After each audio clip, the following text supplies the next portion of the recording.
Happy couples can benefit from implementing nighttime routines before going to bed. Here are some tried and true bedtime rituals that couples employ to keep their relationships in great shape. But it is important to remember that building successful routines takes time. Many people are addicted to smartphones, so many in fact that it's considered an epidemic. Whether we're scrolling through feeds or looking at emails, smartphones aren't conducive to sleep for many reasons. According to sleep.org, the light emitted from the screen suppresses the production of melatonin, a helpful component to a good night's rest. Cell phones can also wake us up with alerts throughout the night. In addition to disrupting our sleep, cell phones also cause us to lose quality time with our loved ones. One study from Baylor University's Hankamer School of Business set out to determine the effect of phubbing, or partner phone snubbing, on relationships. According to James A. Roberts, Ph.D., what we discovered was that when someone perceived that their partner phubbed them, this created conflict and led to lower levels of reported relationship satisfaction. This, in turn, could lead to personal life dissatisfaction and even depression. Researchers found that phubbing someone makes them start to feel a bit insecure and excluded. While it's inevitable for conflict to arise in relationships, even for a generally happy couple, some experts think it's best not to go to bed angry. Marcia Naomi Berger, a psychotherapist and author, told HuffPost, "Do your best to clear up issues well before bedtime, so when you're ready to turn in for the night, you'll both want to communicate lovingly in words, tone, and actions." Psychologist and dating coach Samantha Rodman told HuffPost, "When you have a good night's sleep, you can much more easily see your partner's position and empathize, which means that making up is finally possible.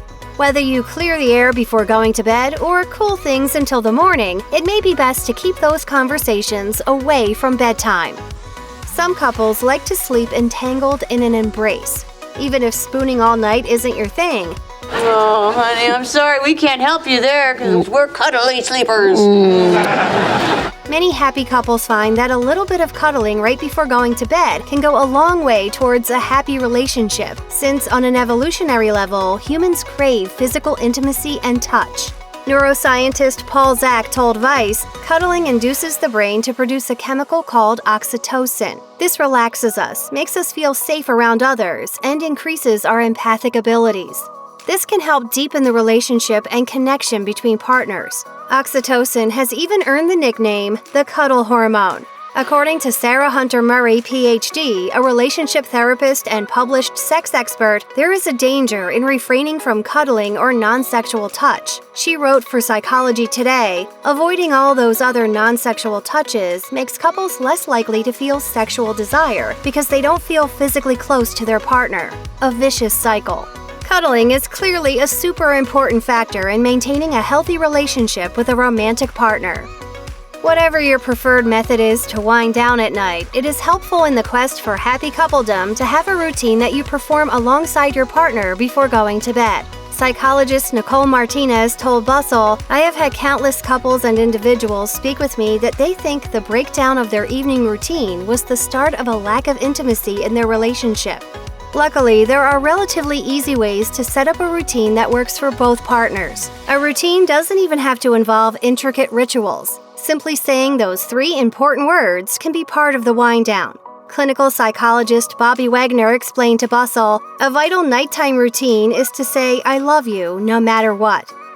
We know that televisions can disrupt sleep, but many people claim that they cannot sleep without the noises of a TV. When you consider the factor that shows and movies can disrupt intimacy between partners, it becomes clear we've got ourselves a real conundrum. That's why it is important for couples to agree on whether or not they are a TV in the bedroom kind of couple. On one hand, it can be intimate for a happy couple to cuddle up and watch a favorite movie before going to bed. On the other hand, however, it can be isolating if only one partner is into it. There are also theories that a television in the bedroom leads to less conversation. Communication is one of the most important factors when it comes to relationships, so it's no surprise that happy couples find themselves chattering away to each other as they get ready to hit the hay. It doesn't have to be anything profound to qualify as helpful. Your eyes were the first thing I noticed when I met you, so why would I want anything different? You trying to have sex with I me? am. Sometimes talking about the mundane before going to bed is just as meaningful as discussing long-term life plans or philosophical views, says relationship expert Robert Weiss. It can just be a little bit of inane chatter about the latest TV show or office gossip or whatever. The simple act of talking and showing interest in each other is an affirmation of the relationship. The conversation can also be of a more intimate nature, which he says helps them build trust with each other and to feel safe and connected. Who doesn't love fresh sheets and a clean, airy bedroom? According to a study published by the National Sleep Foundation, about 78% of respondents said they were more excited to go to sleep in fresh-smelling sheets. Additionally, 66% of respondents reported a clean bedroom as a key element to getting good rest.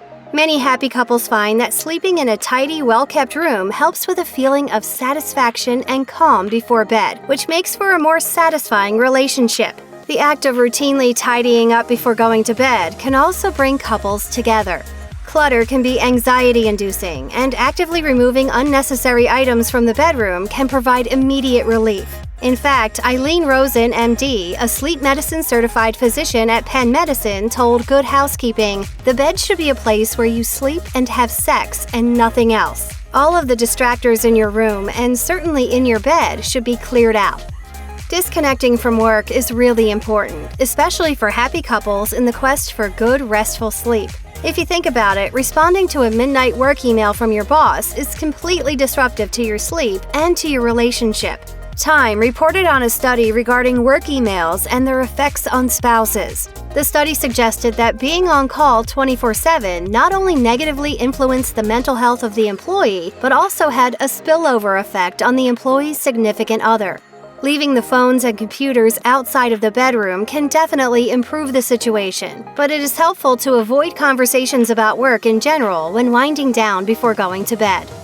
We know a joint routine can be a great way for a happy couple to wind down and prepare for sleep. It is also extremely beneficial if couples can time their bedtimes to coincide with one another's. For some couples, this is impossible due to work and life schedules, but generally speaking, when it is possible, a consistent and parallel bedtime is a helpful habit in making steps towards a successful relationship. Author Laura Vanderkam told Business Insider, "I realize not everyone can go to bed at the same time as his or her partner, but if you can, it's a great way to connect and talk about your days." Couples that go to bed at the same time also run less of a chance of disrupting the other's sleep patterns when they crawl in or out of bed. Making food together is a great way to connect to a partner before bed. It allows for bonding time as part of a nightly routine that can bring couples closer as they work together. Communicating about the process of making food can highlight skills and allow couples to learn from one another and alongside each other. And as a bonus, cooking at home has been known to save money. One study from Cornell University showed that couples who took an egalitarian approach to housework had happier love lives. So it seems like a no-brainer that if couples share the workload of making dinner together, they have better intimacy. That's probably enough to convince people to cook dinner with their significant others every night. And the further reward of eating the dinner together offers the chance for a happy couple to have a quiet time to chat and reflect on the day. We know cuddling can be a great way to build connection to one's partner. Massages take this to the next level. Taking time in the evening to help each other with aches and pains and to relieve the stress of the day can have some seriously helpful results, not only for the individual's comfort, but also to help support a deep connection between them. Massage therapist Geraldine Abergast told Bustle, "Touch is a way to communicate more honestly, as our words can often be influenced or limited. But with touch, the intention is clear." Setting the mood with essential oils, the right relaxing music, and a tidy bedroom can be helpful when happy couples give a stress-relieving massage to each other before going to bed. Regarding a couples massage study, Northumbria University lead researcher Sayuri Naruse stated, "These findings show that massage can be a simple and effective way for couples to improve their physical and mental well-being whilst showing affection for one another." It may go without saying, but happy couples generally are connecting sexually. Getting it on right before going to bed can be an impactful way to deepen emotional relationships and to help get a great night's sleep. So ensuring you take time to fit in that intimacy before getting too sleepy is important. Relationship expert and author April Massini told Bustle, "Having sex before bed is a great way to have a good sleep and create the kind of connection with your partner that long-term committed relationships thrive on." Couples can get into bedtime routines that negate this type of intimacy, especially when there are outside stress factors. So even if couples can only manage a quickie, it is important for partners to check in with each other before sleeping. Since physical intimacy releases dopamine and oxytocin, partners can get a rush that aids in sleep and the feeling of deep connection. While rigorous exercise right before bed is known to negatively impact the quality of sleep people can get, a gentle stroll with a loved one in the hours before bed can do wonders when it comes to creating a healthy relationship. Fresh air and post-dinner movement offer an opportunity for connection. And taking a technology-free breather away from the home and checking out the neighborhood lends a fresh perspective and offers the opportunity for intimate conversations. Additionally, holding hands and keeping pace with each other can offer an intimate physical connection. This activity could be as simple as a 10-minute circle around the block before going to bed, but those quiet moments can do wonders for a happy couple's intimacy. We hold our kids and our pets in the utmost regard, but unfortunately, they can wreak havoc on sleep patterns as well as a couple's ability to be intimate, and not just physically. While there are conflicting reports, it does seem that predominantly happy couples kick the pets and the kids out of the bedroom before going to bed. According to John Shepard, the lead researcher on a Mayo Clinic study that examined the effect a pet's presence had on an owner's sleep, found of the pet owners, 53% considered their sleep to be disrupted to some extent every night. But he also stated that it's a personal decision for each household whether to have pets in bed. The same goes for sleeping with kiddos. Co-sleeping with children is a controversial topic and is definitely a decision to be made by each parent. But sleep quality and partner relationships just may suffer if kids sleep in the same space. Check out one of our newest videos right here, plus even more list videos about your favorite couple tips are coming soon. Subscribe to our YouTube channel and hit the bell so you don't miss a single one.